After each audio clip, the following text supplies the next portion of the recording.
जहां चीफ जस्टिसों को घसीट कर जेल में डाल दिया जाता है, उन देशों के संविधान का हवाला दे गए भारत के भावी चीफ जस्टिस। हमें एक दूसरे का सम्मान करना चाहिए। अगर कल सरकार न्यायपालिका में हस्तक्षेप करती है तो यह अच्छा नहीं होगा। संसद में आपने इनके इनके भाषण को सुना होगा। लाजवाब बोला इन्होंने। देश के गृह मंत्री के बाद सबसे बेहतरीन इन्होंने अपने ढंग से पक्ष रखा। लालू यादव देश के कानून को ठेंगा बता रहा है। जब मर्जी होती है अस्पताल में भर्ती हो जाता है, जबकि अंडर ट्रायल मामले में कपिल सिब्बल जैसे लोगों के पावर से आज वो मौज ले रहा है। नमस्कार, कैसे हैं आप? भारत के इतिहास में पहली बार सुप्रीम कोर्ट ने राष्ट्रपति को आदेश दिया है और इसके बाद लग गया इस देश की सुप्रीम अदालत लक्ष्मण रेखा लांघने लगी।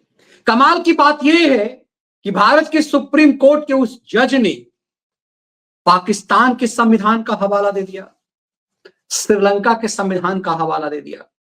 भारत के संविधान को छोड़ करके उन लुंज पुंज देशों के जहां लोकतंत्र का कोई वजूद नहीं, जहां सुप्रीम कोर्ट के न्यायाधीशों को घसीट करके जेल में डाल दिया जाता है, जहां चीफ जस्टिसों को घसीट कर जेल में डाल दिया जाता है, उन देशों के संविधान का हवाला दे गए भारत के भावी chief justice. Justice Sanjeev Khanna अभी सीजीआई हैं और जस्टिस पारदीवाला जो गुजरात से आ रहे हैं, उनके एक क्लासमेट ने कल मुझे बताया कि मेरे साथ थे। अब सोचिए, एक छोटे से शहर से लॉ करके हाई कोर्ट में जज बने, उसके बाद सुप्रीम कोर्ट पहुंच गए और बारी से पहले प्रमोशन कि वो चीफ जस्टिस बनेंगे। तो चीफ जस्टिस बनते ही क्या कोहराम मचाएंगे इसका अनुमान लग गया। 2028 में वो चीफ जस्टिस बनेंगे, अभी लंबा समय है। तो 13 मई को वर्तमान सीजीआई रिटायर कर जाएंगे। आने वाला इतना देर है, अभी उस सीजीआई ने हड़कंप मचा दिया। तो दिल्ली में नरेंद्र मोदी सरकार की कोर कैबिनेट ग्रुप की मीटिंग हुई। देर रात नरेंद्र मोदी गृह मंत्री अमित शाह समेत सरकार के प्रभावशाली मंत्रियों की बैठक में कई सारे फैसले लिए। उससे पहले एक खबर जो छन करके आई वो ये कि भारत सरकार के पूर्व कानून मंत्री ने एक टिप्पणी की।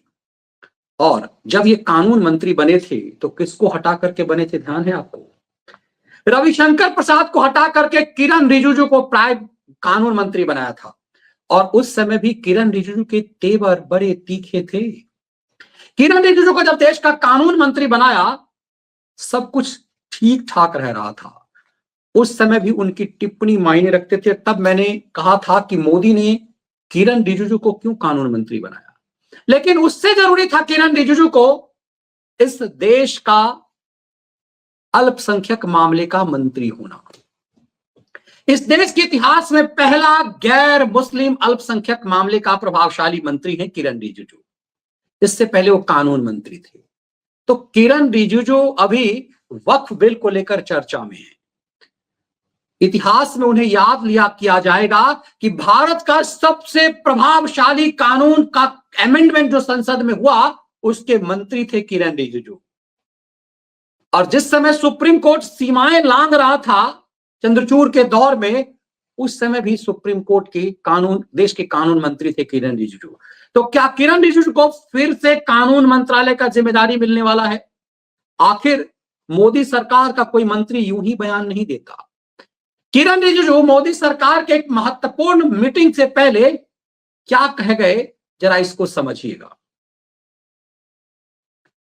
किरण रिजिजू कहते हैं, मुझे भरोसा है सुप्रीम कोर्ट विधायी मामले में, लेजिस्लेटिव मैटर में दखल नहीं देगा। हमें एक दूसरे का सम्मान करना चाहिए। अगर कल सरकार न्यायपालिका में हस्तक्षेप करती है तो यह अच्छा नहीं होगा। ये देश के पूर्व कानून मंत्री हैं, वर्तमान में अल्पसंख्यक मामलों के मंत्री किरण रिजिजू हैं, सबसे प्रभावशाली मंत्री हैं। तो क्या किरण रिजिजू ये बात यूं ही कह गए, क्या एक मैसेजिंग है?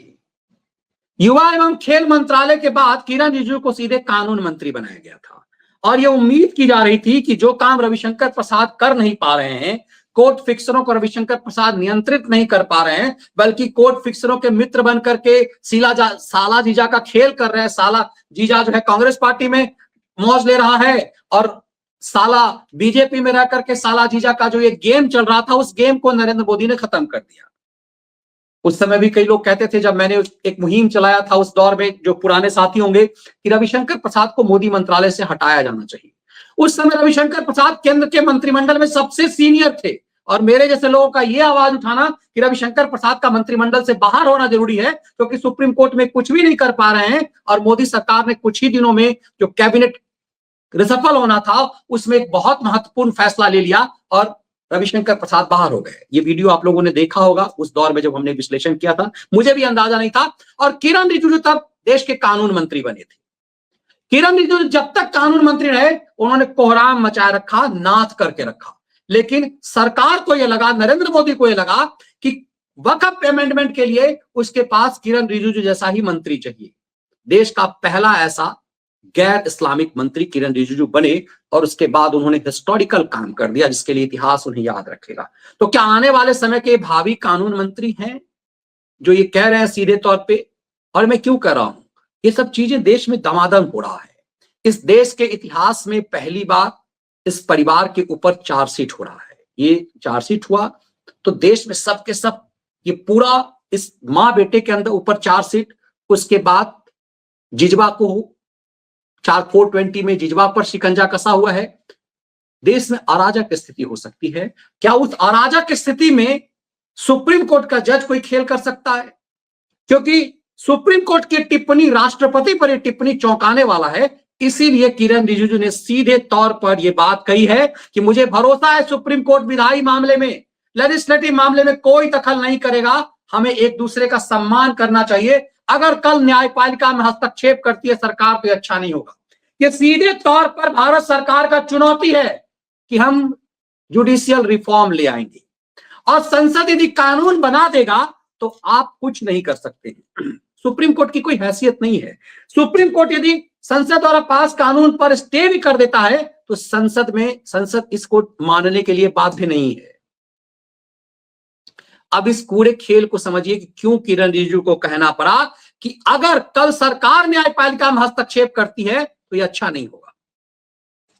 इस पूरे मामले को आपको यह समझना पड़ेगा कि दरअसल गेम क्या हो रहा है। किरण रिजिजू यहीं तक नहीं गए। दरअसल एक प्लांट वे में वो एक टेलीविजन चैनल को इंटरव्यू दे रहे थे। वक्फ कानून बनने के बाद इसे लेकर अब कई तबकों में बहस जारी है। इस मामले को लेकर सुप्रीम कोर्ट का रुख किया गया। पश्चिम बंगाल की मुख्यमंत्री ममता बनर्जी ने तो यह तक कह दिया कि वह इस कानून को अपने राज्य में लागू नहीं होने देंगी। या रस्साकसी के बीच अल्पसंख्यक मामले के मंत्री किरण रिजिजू ने वक्फ कानून में संविधान को लेकर बड़ी बात कह दी है। अब देखिए मैं क्यों कह रहा हूं ऐसा, और क्यों किरण रिजिजू को इस देश का कानून मंत्री, ये अल्पसंख्यक मामले का मंत्री अभी जरूरी था होना। कानून मंत्री से ज्यादा मुखर हैं। संसद में आपने इनके बयान को, इनके भाषण को सुना होगा। लाजवाब बोला इन्होंने। देश के गृह मंत्री के बाद सबसे बेहतरीन इन्होंने अपने ढंग से पक्ष रखा। और चूंकि अरुणाचल से आते हैं तो अपनी एक शानदार शैली की हिंदी से इन्होंने सबको नाथा। किरण रिजिजू ने कानून संशोधन को लेकर एनडीटीवी से बात करते हुए कहा कि उन्हें पूरा भरोसा है कि सुप्रीम कोर्ट विधायी मामले में दखल नहीं देगा। ये पूरा भरोसा दरअसल मोदी सरकार का मंत्री चेतावनी दे रहा है कि हस्तक्षेप मत करो। रिजिजू ने पश्चिम बंगाल की मुख्यमंत्री ममता बनर्जी के ऐलान पर भी सवाल किया। अल्पसंख्यक मामले के मंत्री ने कहा कि ममता बनर्जी के पद पर बने रहने का कोई औचित्य या संवैधानिक अधिकार नहीं है। इस बात को कहने के बाद उन्होंने संविधान का शपथ लिया है। ये रिजिजू क्यों कह रहे हैं कि ममता को अधिकार नहीं है इस पद पर बने रहने का? ये रिजिजू इसलिए कह रहे हैं क्योंकि वो बता रहे हैं कि तुमने संविधान की शपथ ली और तुम्हारा बयान गैर संवैधानिक है। संसद द्वारा पास कानून को नहीं लागू करेंगे, ऐसा कहना अपने शपथ को ही नकारना है। इसीलिए उसे अब कोई नैतिक अधिकार नहीं इस पे रहने पर। आगे उन्होंने कहा एक दूसरे का सम्मान करना चाहिए। किरण रिजिजू ने आगे कहा कि हमें विश्वास है कि सुप्रीम कोर्ट विधायी मामले में दखल नहीं देगा। उन्होंने कहा हमें एक दूसरे का सम्मान करना चाहिए। अगर कल को सरकार न्यायपालिका में दखल देगी तो ये ठीक नहीं होगा। ये सुझाव मोदी के मंत्री दरअसल सुझाव नहीं दे रहे हैं, ये सुप्रीम कोर्ट को चेतावनी दे दी गई है।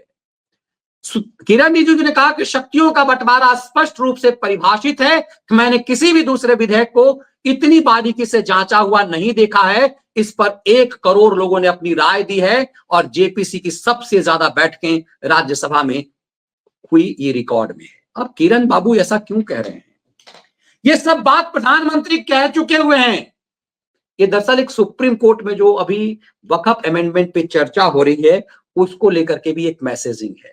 और भारत सरकार के इस कानून मंत्री ने स्पष्ट रूप से कह दिया है कि यदि तुम दखल अंदाजी करोगे, वक्फ में दखल अंदाजी करोगे या फिर उल जुलूल बयान राष्ट्रपति और राज्यपालों को के लिए दोगे तो हमारा भी अधिकार है। इस देश में संसद सुप्रीम है, इस देश के प्रति जिम्मेदारी संसद की है और संसद में कोई इस देश की जनता ने अधिकार दिया है। आपको 99 सीट पर रोक दिया, आपकी औकात इस कदर छीन ली इस देश की जनता ने कि दूर दूर तक सत्ता कहीं दिखाई नहीं देती। लेकिन चूंकि कोर्ट फिक्सर्स आपके पास हैं, नैरेटिव बिल्डिंग करने का खेल है, भारत के बाहर से पैसे आते रहे, वो पैसा अभी तक माल है, वैसे उसके गर्भनाल को काट दिया गया है। अब इस पूरी चीजों को समझे दरअसल हो क्या कर रहा है। आप और हम इस चीज को इतनी आसानी से नहीं भांप पाएंगे। इस सेंटिमेंट को समझिए। इस देश में का सोनिया का दामाद इस तरह से चक्कर काटेगा, ये दृश्य ही अपने आप में खास है। ये राजकुमारी को देखिए, ये प्रियंका वाड्रा है, धूप में ईडी के दफ्तर पर है इस और अपने दूल्हे के साथ ये देखिए ठेठ गर्मी में कोट टाई पहन करके आया हुआ है वाड्रा, बीवी को गला लगाया और उसके बाद ईडी ऑफिस में घुस गया। ये हैसियत हो गई है, इस औकात पे लाया गया है इस राज परिवार को, क्योंकि इसने लूटा है इस देश को। इसीलिए सरकार को अभी बहुत संयम की जरूरत है, कई मामले में संयम की जरूरत है। या आप प्रियंका वाड्रा को देख रहे हैं, ये तस्वीरें आजकल आम हो गई है, आपको इन तस्वीरों को देखना पड़ेगा। ये जरा देखिए, घरेलू उड़ान के लिए भोपाल में लाइन में लगना पड़ रहा है, ये फर्क है। और देश को इसीलिए सुकून, इसलिए मुझे कई बार मैं कहता हूं कि लालू प्रसाद यादव सजायाफ्ता अपराधी है, कायदे से उसे जेल में होना चाहिए। लेकिन इस देश की सुप्रीम व्यवस्था के कारण, इस देश के सुप्रीम कोर्ट के कारण, इस देश की अदालतों के कारण 5 मामले में सजायाफ्ता अपराधी लालू यादव देश के कानून को ठेंगा बता रहा है। जब मर्जी होती है अस्पताल में भर्ती हो जाता है, जब अंडर ट्रायल मामले में कपिल सिब्बल जैसे लोगों के पावर से आज वो मौज ले रहा है। 5 मामले में सजायाफ्ता अपराधी, उसे चुनाव लड़ने पर रोक है, वो विधायक, सांसद या पंचायत का प्रधान भी नहीं बन सकता, लेकिन वो एक राष्ट्रीय जनता दल का नेता है। किस लिए? क्योंकि सुप्रीम कोर्ट में जो सेटिंग है, आम आदमी को इतनी आसानी से बेल मिल जाएगी क्या? और क्यों इस मामले की जिरा हाईकोर्ट में नहीं हो रही है?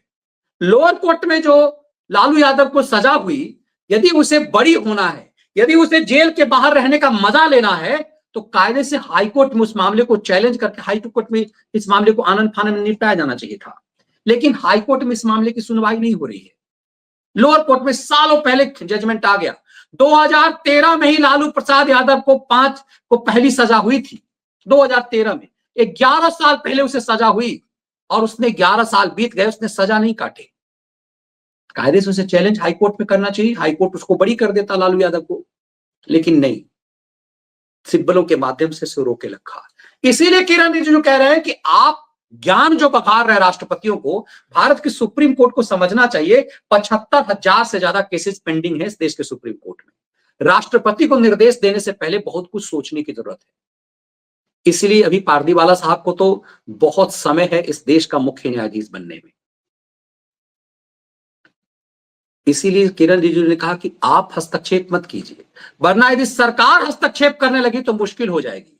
सरकार हस्तक्षेप करने लगी तो आपका सीजीआई होना मुश्किल हो जाएगा। सरकार, इसीलिए किरण रिजिजू से कहवा दिया गया है कि अपनी लक्ष्मण रेखा मत लांघो, ताकि इस देश, और ये किरण रिजिजू क्यों आए, एनडीटीवी को किरण रिजिजू ने मन क्यों सब इस तरह का इंटरव्यू दिया, क्यों किरण रिजिजू का बयान अखबारों में छपा है? दरअसल भारत सरकार देश की जनता को बता रही है कि किस तरह से इस देश की सुप्रीम कोर्ट अपना काम नहीं कर रही है और कार्यपालिका में हस्तक्षेप कर रही है। अपना काम यह था कि 75,000 जो पेंडिंग केस सुप्रीम कोर्ट में वो खत्म होते। अपना काम यह था कि आखिर लालू यादव जैसे लोग छुट्टा क्यों घूम रहे हैं। आम आदमी को सुप्रीम कोर्ट कंटेम्प्ट भेज देता है, लालू यादव जैसे लोग छुट्टा क्यों घूम रहे हैं। ये मैसेजिंग है देश के कानून मंत्री का। देश के कानून मंत्री ने जो संदेश दिया है, उम्मीद की जानी कि सुप्रीम कोर्ट सुनेगा। जिस सुप्रीम कोर्ट ने अभी रेप के एक मामले में इलाहाबाद हाईकोर्ट को ज्ञान दे दिया है कि सुप्रीम कोर्ट को फैसला करना चाहिए न्यायिक मामले को लेकर के, मौखिक टिप्पणी से बचना चाहिए, किसी ढंग के टिप्पणी से बचना चाहिए, उसी सुप्रीम कोर्ट के इसी जज ने नुपुर शर्मा के मामले में क्या कह दिया था, यू लेडी, तुम्हारे कारण इस देश में अशांति हो गई। सोचिए, एक नुपुर शर्मा की वजह से, जबकि नुपुर शर्मा के इस चीज से पहले सरतन से जुदा हो चुका हुआ था, उस पर सुप्रीम कोर्ट की चुप्पी है। सुप्रीम कोर्ट बंगाल मामले में चुप है, नरसंहार बंगाल में लगातार हो रहा है, इस पर सुप्रीम कोर्ट की चुप्पी है। इसीलिए मोदी सरकार ने अपने कानून मंत्री, पूर्व कानून मंत्री के माध्यम से मैसेज दिलवाया है। क्योंकि किरण रिजिजू बहुत मजबूती से पक्ष रखते हैं, क्योंकि किरण रिजिजू अल्पसंख्यक मामले के भी मंत्री हैं, इसीलिए बिग मैसेज उन्होंने छुड़वा दिया है। और इस मैसेज के बाद कैबिनेट कोर ग्रुप की बैठक हुई है। उम्मीद की जानी चाहिए सुप्रीम कोर्ट इस देश के हालात को समझ रहा है, बंगाल के हालात को समझ रहा है, बंगाल पर सुप्रीम कोर्ट की चुप्पी को देख रहा है, इस देश में सुप्रीम कोर्ट के लक्ष्मण रेखा लांघने की व्यवस्था को देख रहा है, देश में अराजकता फैलाने के खेल को देख रहा है। लेकिन कमाल की बात देखिए, उसी वक्त पे पूरे देश भर में कहीं उत्पात नहीं हुआ, सिर्फ बंगाल में क्यों हुआ, और बंगाल में खुलेआम नरसंहार हुआ, उस पर सुप्रीम कोर्ट की चुप्पी रही। इसीलिए किरण रिजिजू के माध्यम से बात कहवा करके देश की जनता को यह मैसेजिंग देने की कोशिश की गई है कि देखिए इस देश की सुप्रीम कोर्ट कर क्या रहा है। और मैं यही नहीं कह रहा हूं, दरअसल पार्लियामेंट के अंदर प्रधानमंत्री नरेंद्र मोदी ने कहा था कि आप तो जान ही रहे हैं इस देश की अदालतों में क्या हो रहा है। संसद के अंदर प्रधानमंत्री का यह संदेश देश की आम जनता के लिए था कि हम आपके प्रति जिम्मेदार हैं।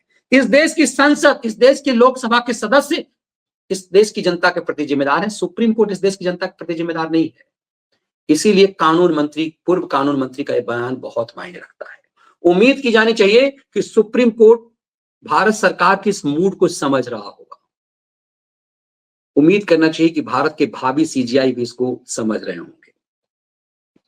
तो भारत के भावी सीजीआई चीफ जस्टिस के नाम की घोषणा हो गई है। Justice B R. गवई 14 मई को संजीव खन्ना के बाद भारत के मुख्य न्यायाधीश होंगे। वे देश के 52वें मुख्य न्यायाधीश होंगे और के.जी. बालाकृष्णन के बाद देश के दूसरे दलित मुख्य न्यायाधीश होंगे। जस्टिस खन्ना ने इसकी सिफारिश, इनके नाम की सिफारिश राष्ट्रपति को भेज दी है। दरअसल ये रूल है कि सीनियर मोस्ट जो जज होगा चीफ जस्टिस के बाद, वो अपने रिटायरमेंट से 3 महीने पहले आप इस बात की जानकारी देगा। लेकिन चूंकि कार्यकाल इनका कम है, तो माना जाता कि सुप्रीम कोर्ट का मुख्य न्यायाधीश 1 महीने पहले अब अपना उत्तराधिकारी के नाम की घोषणा करेगा। सीजीआई संजीव खन्ना ने नियम के मुताबिक अपने उत्तराधिकारी जस्टिस गवई के नाम की सिफारिश भारत सरकार को भेज दी है। ये सिफारिश गृह मंत्रालय के पास जाता है, गृह मंत्रालय पूरा रिकॉर्ड चेक करता है, उसके बाद सिफारिश राष्ट्रपति के पास जाता है और उसके बाद अनुमोदन मिलता है कि हाँ यही भारत के मुख्य न्यायाधीश होंगे। मतलब आप समझ जाइए, फिर मैं किरण रिजिजू के पास आता हूं। अब अगले सीजीआई होंगे जस्टिस गवई, लेकिन बिना भारत सरकार के अनुमति के नहीं हो सकते। इसीलिए मोदी सरकार के मंत्री ने कहा है कि आप विधायिका, लेजिस्लेटिव के मामले में हस्तक्षेप मत कीजिए, वरना सरकार को भी सुप्रीम कोर्ट के मामले में हस्तक्षेप करना पड़ेगा। आप इससे समझ सकते हैं कि ये सब बयान एक साथ क्यों आए हैं। जस्टिस गवई का नाम चीफ जस्टिस के लिए सिफारिश के लिए भेजा गया। भारत किसके पास भेजा गया? भारत सरकार के पास भेजा गया। इसका मतलब है कि सरकार सुप्रीम है, संसद सुप्रीम है, राष्ट्रपति सुप्रीम है, सुप्रीम कोर्ट सुप्रीम इसके बाद है।